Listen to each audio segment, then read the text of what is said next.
Hey everyone, it's Cynthia Ray here. I am starting a little bit later than planned. For some reason, my program here wasn't connecting to Facebook. Oh no, let's see what's happening here.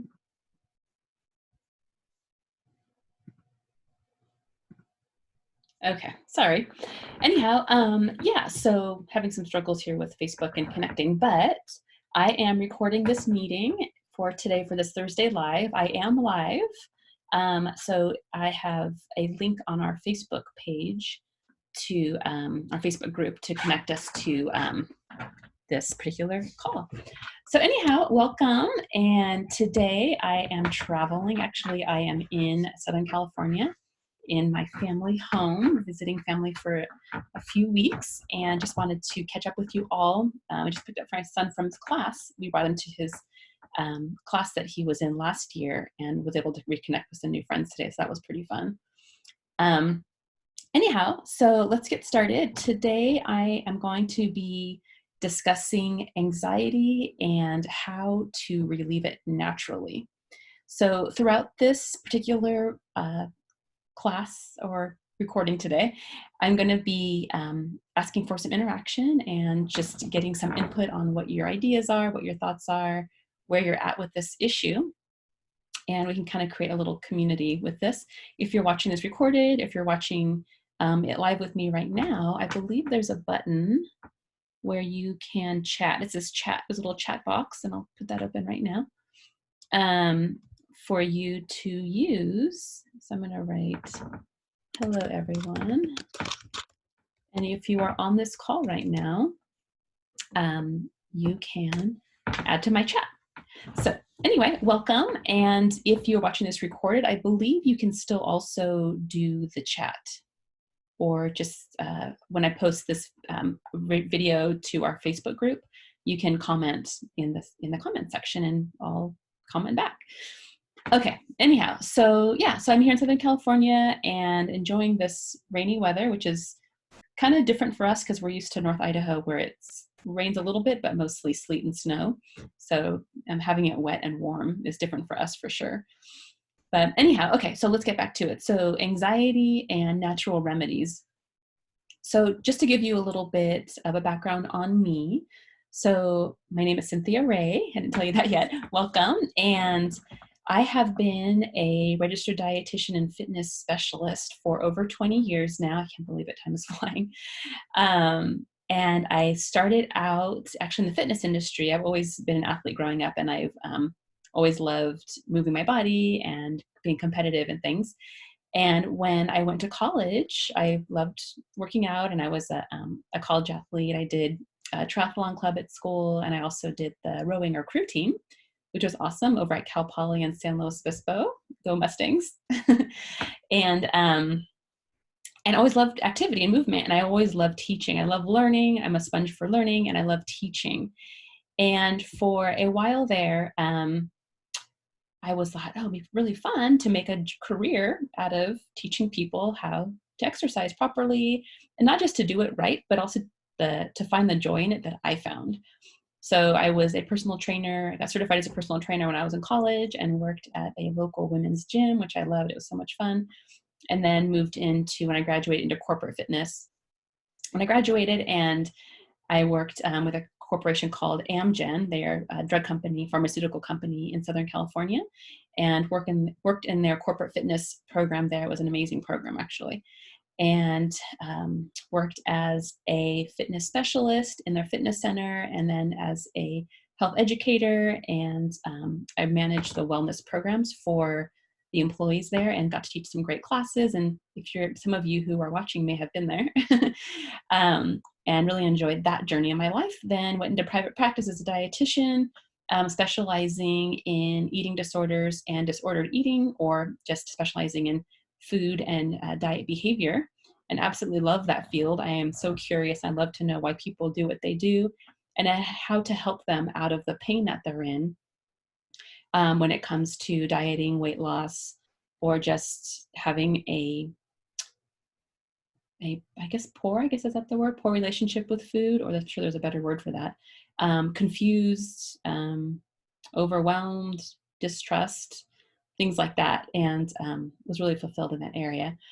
And myself, have struggled with anxiety over the years. Since I was a child, I can remember struggling with anxiety and trust issues with myself, with others, with the world around me, and ended up developing an eating disorder as I got older, and having issues with trust and trusting food and my body, and um, just wanting control. So was blessed and recovered from that, and was able to teach others who had eating disorders as well in my private practice, and how to recover, which was an amazing blessing to me and to them. And now today I get to talk to you about how to calm anxiety, whether it's going to be preventative or if it's going to be in the moment. Tactics that I've learned and have used and have taught on a regular basis over the years, that I've learned through therapists that I've been to, through cognitive behavioral therapy that I've been personally coached with, and also have coached others with in my practice. So if you struggle with anxiety in any way, shape, or form, which pretty much, as I'm learning, is everybody in one level or another will experience some sort of anxiety or fear, whether it's just daily things, wondering what's going to happen in the next moment, the what ifs kind of moments, where you're thinking, oh man, what if I don't be able, if I'm not able to blah, blah, blah, or what if such and such happens, or what if my child decides to do this and blah, blah, blah. So the what ifs that cause anxiety. And what I've learned over the years too is that anxiety actually lives in the future.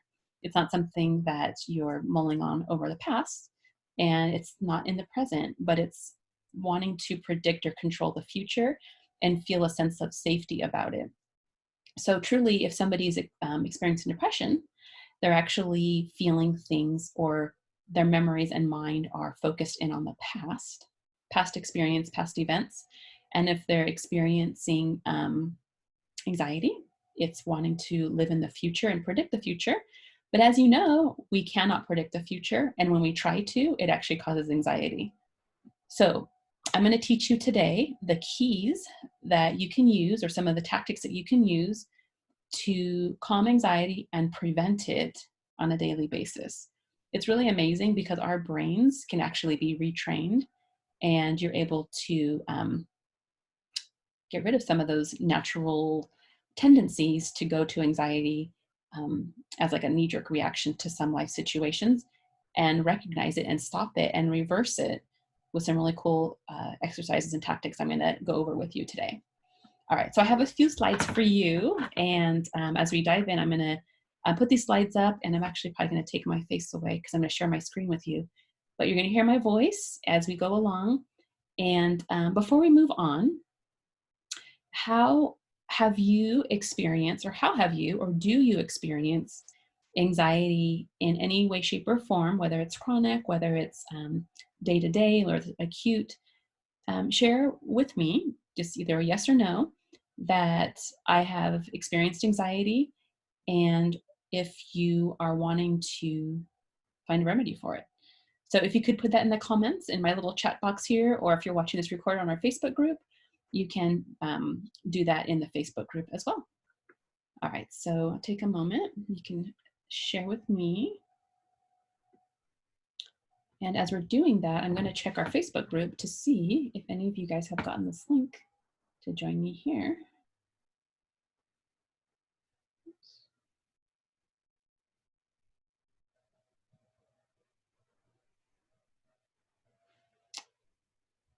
Let's see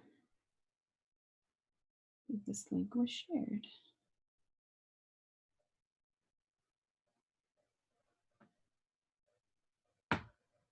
Okay, so we had a moment to do that.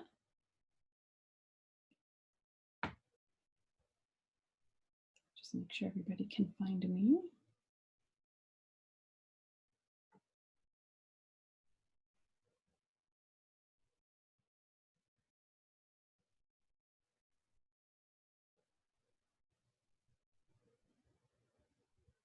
All right, thank you for waiting. All right. And also feel free to share these videos with friends as well. This is all for everybody. Okay, so let me go ahead and thank you for commenting. Let me go ahead and close out of here and share my screen with you. All right, here we go. All right, so I'm going to put my face away here. All right, so you may be able to see me, I'm not sure. Okay, so we talked about anxiety. So anxiety, like I said, is something we can experience at different levels, and it can be chronic or acute. Maybe we've experienced it in certain specific situations or just general. We just have fears of the world or things that are possibly going to happen to us. So it's your body's natural response to stress. It's a feeling of fear or apprehension about what's to come. So like I was saying, it's living in the future. It's not living in the now, and it's not living in the past. So if you are wanting to understand it or stop it or identify it, probably the best thing you can do is check in with yourself and think, am I trying to predict the future? Or am I saying what's going to happen, but it's actually a lie because I cannot predict the future? That's how you know it's anxiety, and anxiety actually is fear wrapped up in a lie. So check to see what you're thinking and what you're saying to yourself. If what you're saying is factual, which if it's in the future, it's not, so it's a lie, and you'll know right away. So that's anxiety. So let's go ahead and go on to this first thing. So I'm going to go over 4 different ways on how to practice coping skills for anxiety. And then I'm going to go over specific health behaviors that will help reduce anxiety for just your life in general. And then I'm going to go over some of the things that I've done and implemented in my life personally that have been an amazing journey for me, bringing me out of feelings of anxiety and fear. So it's been probably about a year now. I can't believe time's going by so fast, that I've really feel like through prayer and daily meditation that I've really been able to overcome anxiety in my life. And I do find myself, catch myself once in a while thinking, oh, what if, or I don't want to, or I want to do this, or I'm afraid of this. And I kind of have to catch myself and turn it around with some of the things that I'm going to tell you today. All right, so number 1, taking a pause during the day and noticing thoughts you're having. So that really defines mindfulness. I don't know if you've heard of mindfulness. I know I talked about mindful eating before and mindful practice, but being mindful, and I know in modern therapy and psychology, mindfulness practice is actually one of the most common skills to retain or to learn when it comes to managing anxiety.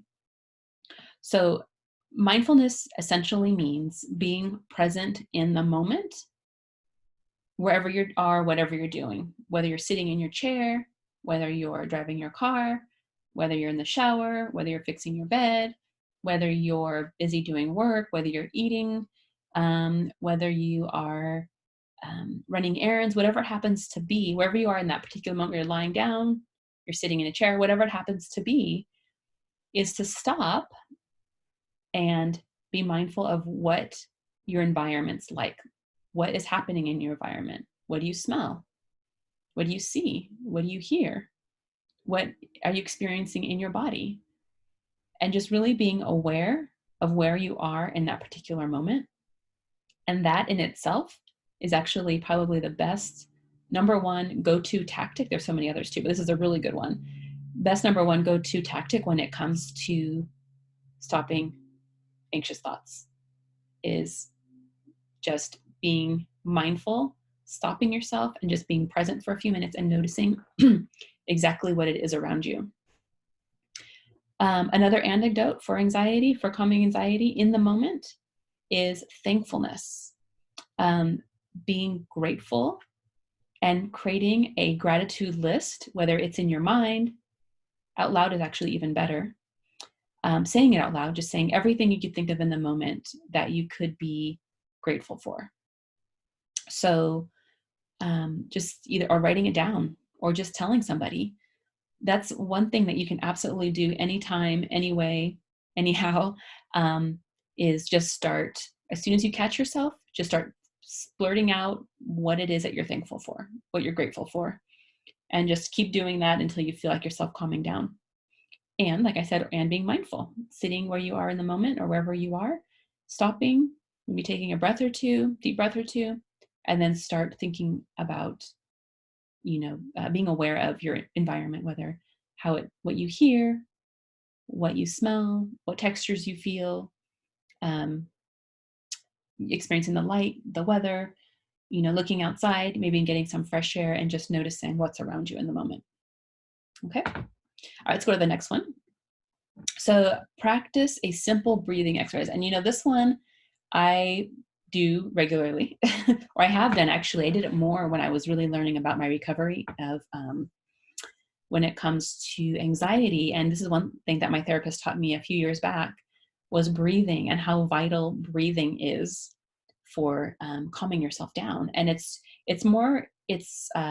really biological, like a neurological response is, so when we're when we're anxious or fearful, it's actually our fight or flight mechanism where we're either going to fight something off or we're going to run away and hide. So, but the thing is, what we experience in life now isn't like what we were experiencing when we were living on the land and in nature and having to either fight the lion or run away. But in our minds, we perceive certain life situations as that scary and that threatening. And unfortunately, we use it too much and truly inappropriately, using it when we don't really need to be that scared of something. We really don't need to fight or flight. We just need to be and experience it, because nothing really is ever, well, unless you're getting attacked, but we're rarely ever being attacked, and we're rarely ever having to fight back or to run away. And of course, I know there's some situations where people have to do that. But generally, with stress in everyday life, our bodies are going to fight or flight mode, which is actually messing around with our hormones, our adrenaline, and causing, for a lot of people, what they call adrenal fatigue, which is a condition that's kind of based on chronic stress and burnout, where your body just feels really exhausted and your focus isn't there, your appetite's not there, your energy's not there, and you just burn out. Whatever you're doing in life, you're just totally burnt out. So that's usually because of excessive use or excessively going into a fight or flight and just really overtaxing your adrenals. So, okay, so back to this. So simple breathing exercise. When you're feeling like you're anxious or you're excitable or you're rushed or whatever, and you feel like your heart's beating fast and you're not really breathing, and you're basically stressed out, then the best thing to do in that moment to calm your body down, well, first of all, you can talk yourself down, realizing that what really is the worst thing that can happen to me right now. And then taking deep breaths. So I usually recommend about 5 to 6 really deep belly breaths. I like to count up. So breathe in for 8 and then exhale for 4. And then you can repeat that anywhere between 6 and 8 times. And you're going to notice it's amazing how quickly it calms your body down and brings you out of fight or flight mode. And then sometimes it might creep back up again when you're done, and then just continue breathing and talking yourself down and looking at the reality of what actually is happening, and that you are safe and that nothing's attacking you and that everything will be okay and life will go on. So really taking time to do that simple breathing exercise is truly an amazing thing, along with gratitude and mindfulness. All right, so the next thing we have is come back into your body. So it's basically like mindfulness, where you are taking your deep breaths, really listening into your body, being mindful of your body, and just coming back in and centering yourself in your mind and your body. Because when we're anxious, we tend to be scattered and all over the place, and what ifs and oh no's and things like that. So it's really important just to stop, come back into your body, tune in with what's going on, listen to see if your heart rate's beating faster, if your breathing has changed, and take some deep breaths and continue with your gratitude list. So super important to do that. And the next thing I have here is try a meditation app. And I really like different meditation apps and different meditation resources. One of the ones that I have on my phone is called Abide, Abide.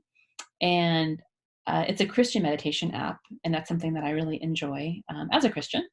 But I know if you go onto Google or YouTube, you can Google or YouTube some really great mindfulness meditation videos and audios that you can find there that are really great and helpful for doing daily meditation. So as far as meditation goes, it's a daily practice, and it's been found in recent research, probably within the last 20 years maybe, that our brains actually are retrainable, and that we can stop the anxious thoughts that are coming in automatically by retraining our brain and creating a new pathway for a reaction to life situations. So if your immediate reaction to something, let's say your immediate reaction to traffic is stress because you're trained to do that, or somehow in your life you came to the point where maybe you're in traffic and you're noticing that I needed to be somewhere right now and I'm stressed out because I'm going to run late, or somebody's waiting for me, or what if this or what if that. And now we are conditioned to respond to traffic with stress. So we can actually do mindfulness meditation practices daily, and it'll actually help to retrain your brain to start thinking in a different way, that traffic doesn't have to equal stress, that traffic can maybe possibly even equal a time to kick back and relax and listen to some great music, a great audio, maybe even listen to a movie, or just time just to be still. So using mindfulness meditation exercise daily, and you can do it in the morning when you wake up. I usually try to do it before I get out of bed in the morning, because once I get out of bed, the world starts coming at me and it's really hard to get back to it. Or before you go to sleep at night, when you're laying in bed getting ready for bed, you can put it on your phone, turn on your app, and just listen to a short meditation. You can do it anywhere from 10 to 30 minutes, 10 minutes to start and 30 minutes as you go up. And you're going to notice that you're going to have what they call monkey brain at first. It's also a mind conditioning exercise where at first you're going to have monkey brain because your brain isn't used to being still and just listening. You'll have a thought about something else, or thought about something else that comes in. You're like, oh man, I just missed this meditation. I keep thinking about other things and my brain's swirling. But what you can do is, without judging yourself, but with grace, you can say, oh yeah, yes, monkey brain, come on back. I know you like to stray, but come on back and let's continue with listening in. And each time that happens, you catch it and bring it back in, reel it back in. That's in itself is conditioning your mind to focusing and becoming mindful. All right, so hopefully that helps you. I really enjoy this. Is really fun for me. When I first had my second son, I did a hypnobirthing class, which sounds really hippie-ish, but it was actually really cool. I learned a lot in that class about how to retrain my brain and how to refocus, because our exercise was to do meditation daily. And I was usually doing it in the morning, first thing before my day started, and absolutely loved it and really got stuck on it because it felt so good to really start my day out with a fresh perspective and not rushed. Because oh my gosh, I can completely tell, and I'm sure you can too, the difference between starting out your day rushed and jumping out of bed, and the rest of your day is spinning. But if you get up maybe even 10 minutes early, or wake up 10 minutes early, and take an opportunity to do your meditation time or just deep breathing exercise. You don't have to meditate. You could even just do mindfulness breathing, where you can just lay in bed, quiet your mind, center your brain, and just listen to your breath, breathing in and out. Like I said, you can do a 8-second inhale and a 4-second exhale, just listening to your breath, inhale and exhale.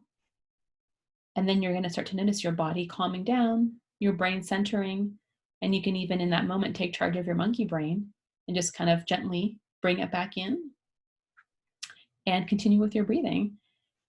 and it completely resets the tone of your day, and you'll completely enjoy that. So that's another thing that you can try. All right. So I remember for me, when I was going through bouts of anxiety or just general anxiety throughout the day, excuse me, I was noticing that there's so many factors that actually make it worse. Or if somebody doesn't have chronic anxiety, that certain things definitely make you more sensitive to things that are happening in your world. So if you're not getting enough sleep, if you're really tired, I remember when I first had my kids and they were infants and I was overtired and just couldn't keep things together, I was much more sensitive emotionally and my focus wasn't there. Everything was magnified that was happening in my life. I couldn't exercise like I wanted to because I was tired. So if you're able to get enough sleep, that's definitely a priority because your body and your mind can function optimally because it's rested. Like I talked about, meditating daily is a great exercise for reducing anxiety. Staying active and exercising, of course, it's not just preventative, but it also helps as a remedy for when you are in an anxious moment. Just getting out there and using that fight or flight that you're in and just allowing those hormones, the adrenaline and things like that to come down by using the fight or flight that it's in and actually running and exercising or doing something difficult in the moment to release those hormones. Eating a healthy diet, of course, right? So if you're not eating well, if you're not eating enough, if you're eating too much, if you're eating a poor diet meaning processed food and lacking whole food and fiber in your diet and hydration, it's definitely creates a sensitivity in your body and your brain isn't functioning optimally. So you're not going to get everything's being magnified. So you're not going to get that optimal brain function when you're not giving the food that it needs, especially vitamins B6 and B12 are vital for brain function and also carbohydrates and fats and protein too, but mainly carbohydrates for healthy brain function. The other thing is avoiding alcohol. If you have anxiety, generally it's a good idea to avoid alcohol. However, of course, you don't want to use it to calm anxiety either. So you want to definitely, just like using food to calm anxiety, which some people do, it's not taking care of the problem. It's just band-aiding it. And it's going to actually make things worse, of course, because it can turn into an addiction and decline in your health overall. Avoiding caffeine. So if you're an anxious person, you have caffeine, you're already amped up. So adding fuel to the fire definitely isn't a good idea. It's just going to make things worse. Quitting smoking cigarettes, that's always a good idea. If you're an anxious smoker, of course, it's going to be more challenging, but that's just part of one of those lifestyle things is whether it's food, alcohol, drugs, smoking, whatever it happens to be for you. The idea is to learn how to cope with life and feelings without the addiction. And that's very general, but that's the bottom line. And it takes practice and it takes work and maybe even some additional counseling. Getting outside, this is a big one. Yesterday I went for a hike and during sunset, it was gorgeous. And just being out there and noticing and listening to nature was beautiful. And I'm thinking, wow, if you can just kind of step out for a moment and get outside of yourself and look at the world in the appropriate perspective and notice actually what is happening outside of yourself, it's so calming and it's so relaxing just to connect with nature. So if anything, just go outside and breathe some fresh air if you can. Okay, so these are some of the things, some of these practical tips for prevention are some of the things that I've done personally in the past. And they're not necessarily, physical, I guess they are kind of physical, but they're also cognitive things, behavioral things that you can do to prevent anxiety. And of course, we're going to have anxious moments. It's not always going to be perfect, but and you can use those tactics I taught you earlier. But you're definitely going to find that if you're able to prevent it, even when it comes up, it's going to be less likely to aggravate you as much or affect your life negatively as much as it could without these tips. So what I was thinking about actually earlier today, I was doing some journaling, but when I woke up, and I was thinking about the things that really get to me and the things that have kept me stuck in the past or get me wound up and stuck in that cycle of anxiety. And for me, like I said before, my probably biggest trigger for anxiety, or the root of it for me, was trust and fear.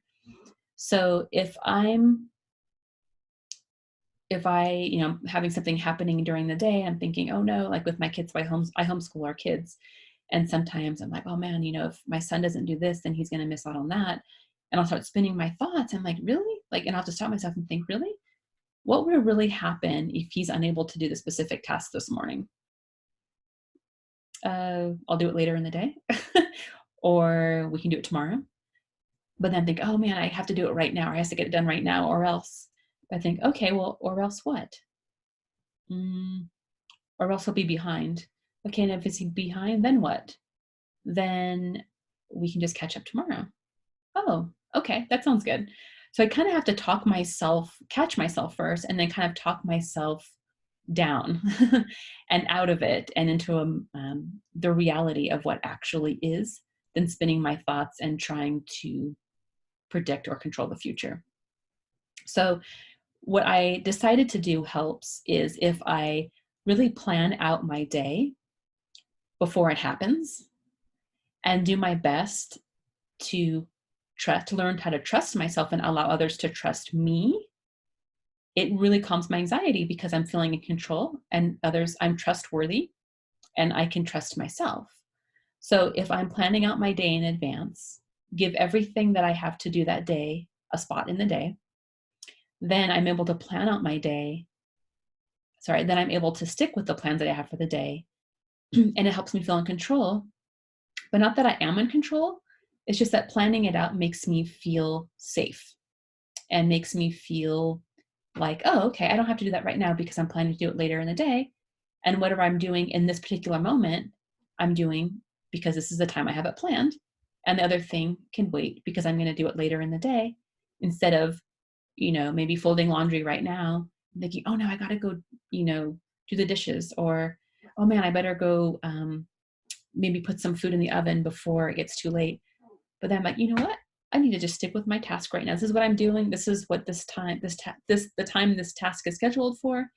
And I have preparing dinner scheduled for this and this time.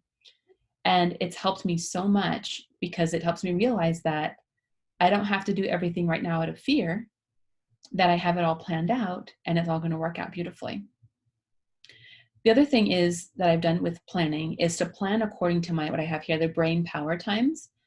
And I think I've posted this before, maybe emailed you guys this before, but the brain power times are basically times of the day when your brain is equipped to perform certain activities at certain times. So for example, usually, I know for me, maybe a lot for others too, is in the morning, I tend to have the most creative time in my brain. I'm most creative. And later in the day, or actually later in the morning, around 8:30, 9:30, and in the afternoon around 3:30 to 5:30, I have the most energy for exercise. Around noon, forget it. Or early in the morning, I'm not energized or as focused if I'm trying to exercise. So it's important to find out when your brain power times are. And I've even kind of tried to explore this with my kids during the day when we're doing school. Like, okay, are they in a moment right now where they have energy? Do they need to go out and run around? Do they need to go outside and run around? Or are they set up right now for administrative tasks? At this time, can they really do administrative type tasks like checking emails, returning emails, and doing more organizational tasks? Or are they really in the mode of creativity right now? Should they do their creative tasks right now? So really looking to see when your particular brain power times are, and then scheduling as best as you can your plans according to that time of day. Like I know even like running errands and things. Let's see. Here we go. Even running errands and things, for me, needs to be maybe late in the afternoon or earlier in the afternoon, because that's the time where I'm ready to do that. But I'm really definitely not ready to be creative in that moment. So really find out for yourself what time your break power times are and how to schedule your day accordingly. Simplifying life is a huge one. That, for my husband and I, we've really learned about minimalism, if you've heard of that lifestyle before. But minimalism is something that's kind of been trending over the past few years. I know there's actually a really great documentary about it. You can look it up on YouTube. It's called Minimalism and the Minimalist Lifestyle. And that really is where you are simplifying your life and tightening things up and only keeping the things that you absolutely love or need and getting rid of the rest. And it just makes life so much easier and less hectic and chaotic and stressful when you really simplify. And I've even did that with our schedule too. We committed to only allowing the kids to do basically one activity, maybe two, like a sport and a musical instrument or something else. And for my husband and I, it's made it so much easier because we're not running around everywhere. Not just that, but our kids are learning how to simplify and to focus in and hone in on the things that are really important to them and the things that are they're really good at and enjoy. So if they don't enjoy it, we're not going to do it. And even with us, it's something that I don't enjoy, I'm not going to do. And I put here, say yes to only the things that you love. And that's truly honest. That's pretty much how my husband and I live is if we don't absolutely love it and we're not so excited to do it, then we'll say no. And it's been hard because we're both people pleasers, but we realize that that isn't always the thing to do because it just makes our lives more stressful and rather enjoying life and making the most of our time. So it's important to only say yes to what you love, whether that's an activity or if it's food. I'm a big proponent of that. If you are eating something that you don't love, I mean, if it's all you have, that's fine. But if you have a choice, send it back. Don't eat it. Get something that you absolutely love, especially when it comes to desserts. Never settle. Never settle on special treats. And always, get the thing that you love. So make sure that is a huge part of your life. Take time to breathe and be daily. I love this because I remember one time I went to my acupuncturist and he asked me about my schedule and how much I had going on. And I told him, and he said, it's great to simplify, but it's also very important to schedule in your day a blank space of anywhere from 10 to 30 minutes, even an hour, where you have nothing to do. And he said it's so important, not just for your health, but also for your mind, to just to recover and practice mindfulness and practice just being, especially in a society that's so crammed with things to do all the time. It's important just to be and enjoy and be grateful and breathe and recover. So taking time to breathe and setting aside 10 to 30 minutes up to an hour, I guess, of nothing. So I hope you enjoy that. It really has been a huge benefit to my life. And be flexible. So, typo there. So be flexible or flexible. Be flexible with your life and know that, things change. Even if you make the greatest of plans, for your day, you plan out your day, you plan out your workout, things like that. I know life still happens. It happens to me all the time. But be flexible and know that maybe, just maybe, that change in your schedule could actually be a blessing in disguise. And maybe it's opening up a new door or opportunity for you that you didn't foresee. Or maybe it helped you run into a friend you haven't seen in a long time, or create a new relationship, or just to be and breathe, or just to do something else that you needed to do with extra time that you have. So my tip here, it says, be open and ready for change. The new plans may be better than the original ones. So you might have experienced that before. So if you have, I would like you to share right now in our comment section or in our chat box. Tell me about a time when you had your day planned or you had plans in a particular day for something, and all of a sudden something changed. And at first you might have been frustrated or annoyed, but you realize looking back that it actually opened up a new opportunity of something even better, or just a really great situation because things changed. So if you go ahead and share that, I'll wait a moment. You can share that with our group.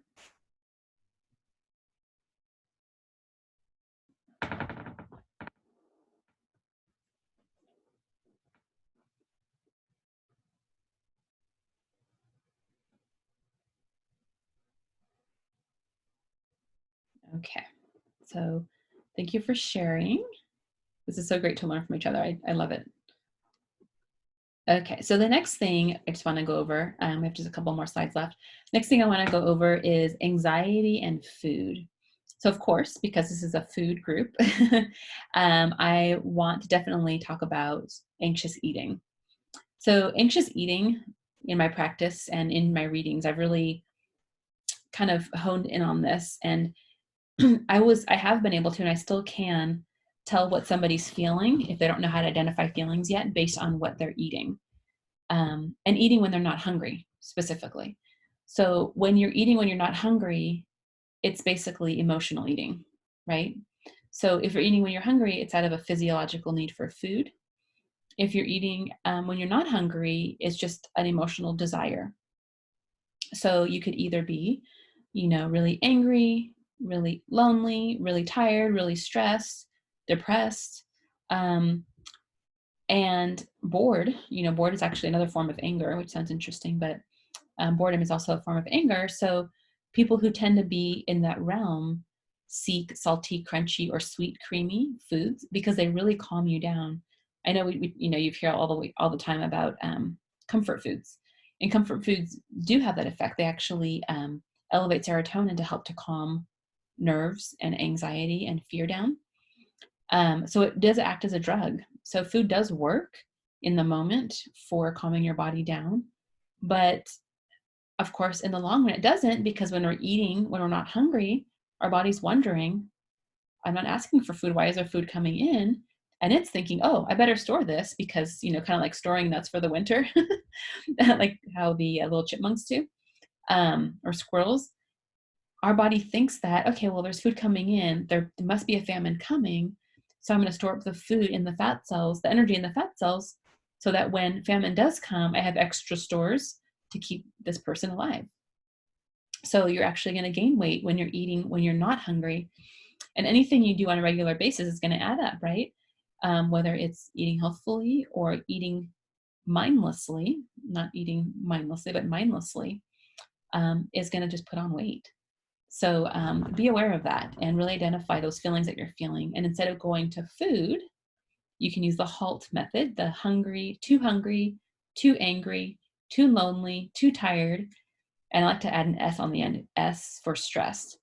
So if you're noticing that you're eating but you're not hungry, take a moment and stop or halt and ask yourself, am I super hungry? Am I too angry about something? Am I feeling really lonely? Am I exhausted? Or am I really stressed or overwhelmed right now? And what I always tell my clients is to, when you realize that, walk away, get yourself busy, some kind of activity, especially like organizing or calling a friend or journaling or going outside, going for a walk, doing some exercise really helps to help you pause, go away from the food for a moment. And then after 20 or 30 minutes go by, you're welcome to come back to the food if you want. But most of the time, you're going to notice that you might get distracted doing something else because you weren't really hungry. Or you probably will find too that your body or your mind actually feels like the food is calling you back when you're waiting. But do your best to stay distracted and hold, be intentional about waiting the 20 to 30 minutes and seeing what happens. And I've noticed even for me one time when I was, a couple weeks ago, we were eating ice cream bar at home. And man, it was so good. It was like one of those Dove ice cream bars. It was so good. I'm like, oh man, I want another one right now. Right after I finished, actually, as I was finishing the first one, I'm like, oh wow, I need another one. I thought, you know what? I'm going to experiment with this. I'm going to stop. I'm going to halt. And I'm going to do something else. So I took a shower, went in our jacuzzi or something, and waited out a little bit, got changed. And I realized, you know what? I don't even want it anymore. So sometimes it's just a matter of stopping yourself and halting and seeing what happens, because your body may not actually even want it anymore.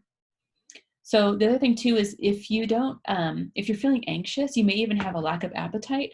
Some people either go to food to calm anxiety, or some people are so nervous that they can't even eat anything because they're in fight or flight mode. When our fight or flight hormones kick in, we actually don't want food because we need to go out and fight or run. And your stomach isn't really available to digest food because all of the blood and energy in your body is going to your muscles to either fight or flight. So you may notice that you don't have as much of an appetite either when you're feeling anxious. All right, so here's some things for coping in the moment. So going outside and getting fresh air and practicing mindfulness, which is what I discussed earlier. Meditate and breathe. This is something you can print out or take a screenshot of when to have on hand when you're feeling anxious in the moment. What I like to do is pray and ask God for help and direction. And yeah, that really helps me. Pretty much every time I do this, I feel a sense of relief and a truth of what the situation's really about than spinning in my thoughts and getting myself all wound up because I'm telling myself a bunch of lies. But when I pray and ask God for help and direction, I'm finding that I get truth and calm and peace. Like I said, number 4 is truth. Look for the truth in the situation. A lot of times, we'll spin our thoughts and forget actually what's happening and just have these anxious thoughts. But if you actually stop and breathe, take your 6 deep breaths or talk to a friend, you'll find that you're going to start to calm yourself down and find out what truly is happening. You take your 6 deep breaths until you can calm fight or flight. Exercise to get rid of the fight or flight. Like I said before, you can do a really hard exercise, maybe as many push-ups as you can, squats, sprinting up and down stairs, just to get that fight or flight calm. And then you can breathe and kind of feel like you've reset your mind a little bit. Calling a friend to vent or journal. Calling a friend to vent is great, but just let them know before you start the conversation what's going on so they're not overwhelmed. And journaling, of course, too. If there's no one available to talk to, then you can definitely journal. It's super helpful. They feel just so calming. Lie down. Oh, I like this one. Lie face down on an exercise ball and breathe. I've done this one before where I've, kind of felt a little bit wound up. And I'm like, you know what? I have my ball right here. I'm going to try it. And laying down on your stomach, there's something magical about it, or even like on your upper chest. We put pressure on it. It's super calming and relaxing. So give that a try. There's lots of things here you can do and strategies that you can take for calming anxiety down. And of course, if you need additional care or someone to talk to about this and you just feel like you can't go this alone, I definitely recommend looking up or getting a recommendation for a great licensed marriage family counselor or therapist. And they're so great at giving you behavioral skills and accountability when it comes to coping with anxiety. All right, so my last thing here is a little bit of let's put it into practice. So what I would like you to do with this after watching or listening to this is to put this into practice. What can you do to use this and put the skills to use? So choose one preventative measure to practice daily. So one preventative measure would be one of the things I discussed just now, where it would be, either breathing, taking deep breaths when it's happening, a thankfulness list, a gratitude list, or as I say, going outside, getting some fresh air, talking to a friend, journaling, getting some quick exercise in, things like that. So those are some of those are actually things in the moment. So choosing one coping skill to go to in the moment, which is breathing, talking to a friend, going for a walk, praying, and just getting that off of your chest, or gratitude.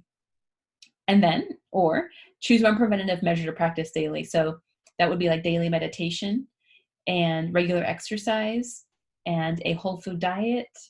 Make sure you're well hydrated, getting plenty of rest, and those types of things. So put into practice and share with the group what is 1 or 2 things that you can do to learn to calm anxiety in the moment, and something that you can do to prevent it from happening. And if it does happen, using that daily activity to, when it does happen, it's calm and it's not quite as crazy as it could be. So anyhow, so I just want to share that all with you today. And please share. And I love to get some input from what you're doing. And I will see you all next week. Have a fantastic Thursday.